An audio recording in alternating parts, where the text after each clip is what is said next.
or do we need to go over that? Like A and B are sets, function from set A to set B. We're good? What else? What are the other words? I want to make sure. So if I ask you what's the domain of F, you know what the domain of F is? Yes, it's just A in this case. What about if I ask you about the range of F? It's a subset of B. It's the set of all, say, Y and B, such that there exists X in A, such that F of A or F of X equals Y. Yeah? You guys are right. It's a set of things that get hit by F. Cool. What's the other word? Oh yeah. We say each of these Y's we call them values of F. Just a word. But cool. There's only one thing I want to define that I actually want to define. But this is, you guys haven't seen this, or you sort of have, but I want you to just be careful. If I have a function F mapping A into B, and let's say E is a subset of B, okay? There's this notation. Now be very careful. I know you've seen it before. F inverse. I don't literally mean the inverse function, because a lot of functions don't have inverse functions. Okay? But this is really just the set of all things in A, such that F of X is in E. And the reason we won't use it too much in this class, but what I want you to think, and this is a big deal. So like let's say if Y is in B,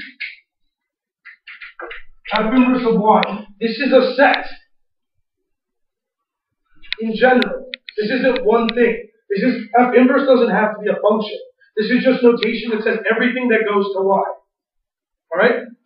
But this is a set. Just keep that in mind. I won't use it too much today. This is notation that's going to come up for the next week and a half or so. Alright, so you guys should know what these words are, but we'll define them anyway. So again, F is, again, a function from A to B. Everything's a set. We say, definition again. We say first, F is onto if the range of F is all of B. You guys have heard this? So we say this is the first time I actually care. If you haven't, onto is always a pain to prove, but it'll come up a couple of times. But the big notation you might not have seen, if I say F maps A onto B, I mean F is onto. Notice over here I wrote F maps into B. If I say into, it's just your regular function. If I say onto, I'm saying F is an onto function. Does that make sense? That's the only reason I wrote this. I want you to know this. This is Bruden's way of writing things. I'll be writing it too just to keep it consistent. And then B, F is 1 to 1. So I'm going to give you not Bruden's definition, but okay, I'll give you both. But the definition I prefer is if X or F of X equals F of Y, then we have X equals Y. Or otherwise, if two things, only one thing gets mapped to any one place, as in two things get mapped to the same place, they were the same thing. Make sense? The way Rudin says this is for all, so this is Rudin. This is just using his notation. For all Y and B, F inverse of Y contains at most one element. So with respect to that, right? So if you take any element, it might not be in the range, but if it is in the range, it doesn't have more than one thing going to it. And that means you're 1 to 1. Okay?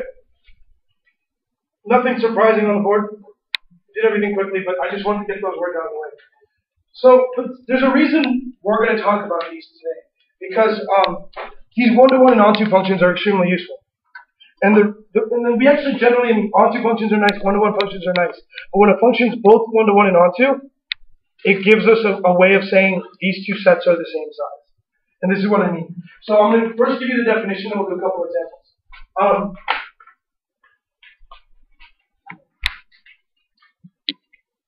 So we say definition. We say A and B, so two sets, can be put into one-to-one correspondence. So let me spell correspondence. Let me spell it, I'm pretty sure. But can be put into one-to-one correspondence if there exists F from A to B, such that F is one-to-one and constant.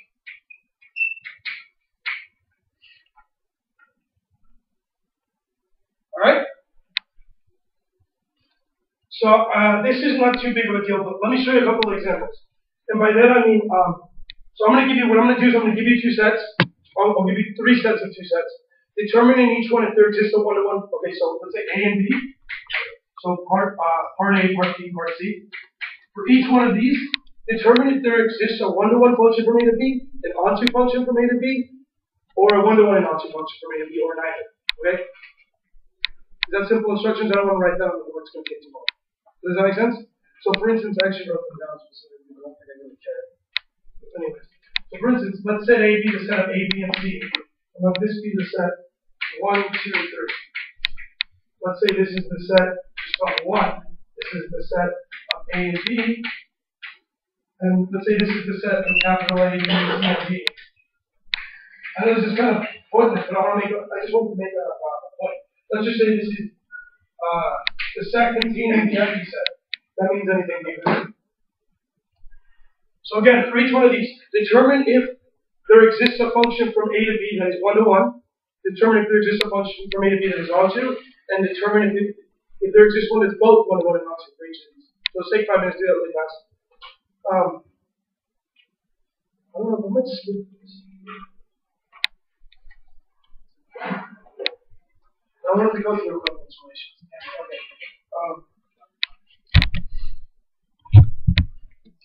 Maybe that's my goal. I'll get to the Hilbert Hotel tonight. That'll be my goal.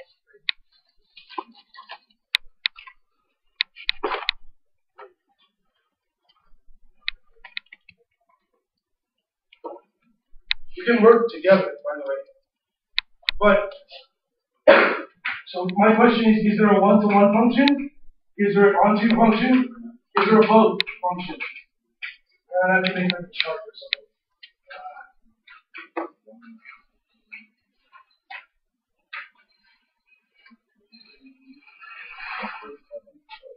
So from A to B.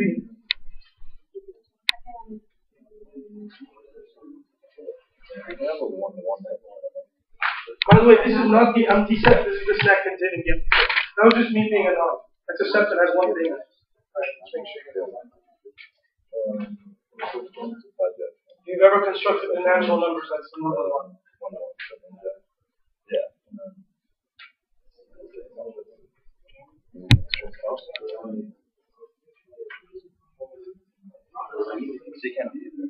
Every time one. I think this one has to be bigger than this one in order to get like that. This one's smaller than this one. I'm trying to think of when the size goes with respect to so when we go to the fishing, we're going to hit infinity. I always invent it.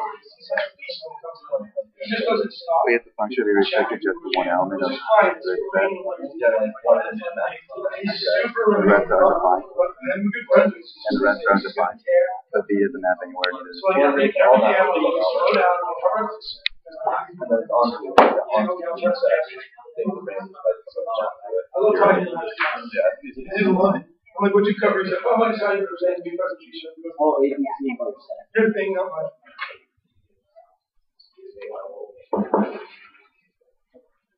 Okay, guys. So the first one, can I make a one-to-one function? Sure. Can I make an onto function? Can I make one at the same time? Great. Next one, one-to-one.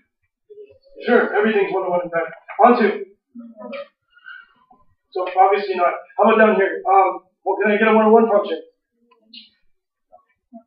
Nope. So this is not going to happen. Can I get an onto function?